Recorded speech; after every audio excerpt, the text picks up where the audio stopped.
Hələ qədim zamanlardan tibbdə bitkilərdən dərman vasitəsi kimi istifadə olunub. Bu məşhur bitkilərdən biri isə nanədir.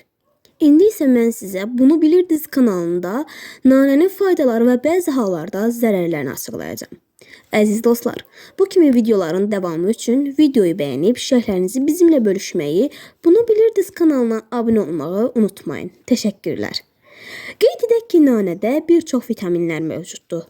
Çoxu insan nanəyi necə lazımdır istifadə edir. Amma xeyr, bu belə deyil. Doğru istifadəsi və tərkibi hissəsini öyrənməniz üçün bu videoyu hazırlama qərarı aldım. Qədim zamanlarda nanənin mədə-bağırsaq sisteminə, dəri xəstəliklərinə kömək edirmiş. Nanə havanı təmizləyir.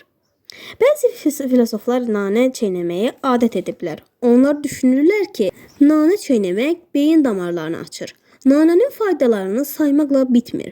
Nanə məşhurluğunu təkcə dadına və qoxusuna görə yox, bəzi dərman preparatlarında da nanədən istifadə olunurmuş. Gəlin indi sizə nanədə olan vitaminlərdən bəhs edim. Suda həll olunan B və C vitamini, keyici xüsusiyyətə malik olması, antioksidantlar, beta-karotin, təbii turşular, mikroelementlər, bitki mənşəli zülal, qida lifləri, qətran və şəkər tərkiblidir.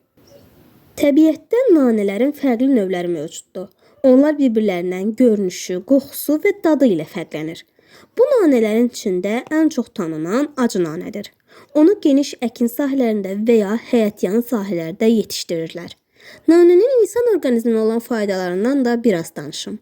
İltihabı azaldır, qan təzyiqini normaya salır, sinir sisteminə kömək edir, stressi aradan qaldırır.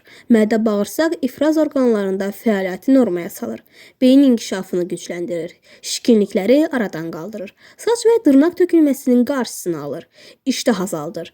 Bəzi iltihab xəstəliklərindən tez qurtarmağa kömək edir, dəriyə kömək edir, sızanaq kimi üz yaralarını aradan qaldırır, ginekoloji xəstəliklərə kömək edir.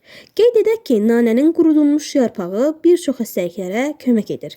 Ürək bulanma, qusma, mədə qıcıqlanması kimi xəstəliklərdə bunlardan istifadə edə bilərsiniz. Bir xörək qaşığı nanə, 1 stəkan qaynar suya töküb 20 dəqiqə dəmlənməsini gözləyin. Məhlulu ilk halda gündə 3 dəfə qəbul edin. Nanə bronxlara da kömək edir. Qaynanmış suya bir neçə damcı nanə efir yağı və ya 2 xörək qaşığı nanə yarpağı əlavə edin. Biraz soyuduqdan sonra məhlulun buxarını nəfəs alaraq tənəffüs yollarına yönəldin. Amma ehtiyatlı olun, tənəffüs yollarını yandırmayın. Bir çox xəstəliyə kömək edən nanə ürək-damar sisteminə də kömək edir.